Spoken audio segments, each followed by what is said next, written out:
bawa ke Melaka. Oh, siap. Angkinin kedatangan anak dari Malaka ya bang ya. Terus Kuala Lumpur. kalau jadi kehormatan ya orang mitin kehadiran sana lo ingin mencari abana masakan dari masakan kampung Alan.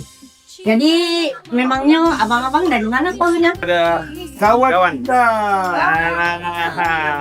Dari Malaka ya. ada pakar. Jadi tertariknya apa? Kan nih kerjanya kecil ya gitu. Makanya lah kampung aja. Kayaknya apa? Tapi orangnya kata enak. Cakepnya enak. Kita coba. Yakin, kata-kata. Yakin. Abang pulang. Oh, pulang ya? Pulang. Yakin. Berarti karena keyakinan baru kan? Ya. Harus dicoba dulu. Iya. Nah, cuma di sini nggak enaknya mungkin biasa-biasa aja. Cuma yang menariknya non MSG. Soalnya digiling Dimasak sendiri. sendiri. Tradisional. Ya, daging murni. Dia digiling tanpa tepung.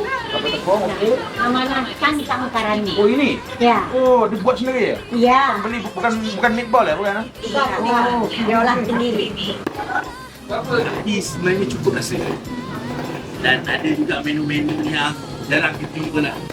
Ikannya dengan sambal dan juga daun pucuk ubi itu kan enak sungguh. Walaupun tak ada MSG kan, tapi dia punya rasa tu penuh rasanya. Kalau kemari, saya tu tinggal di rumah. Bawa ke Melaka. Oh, siap.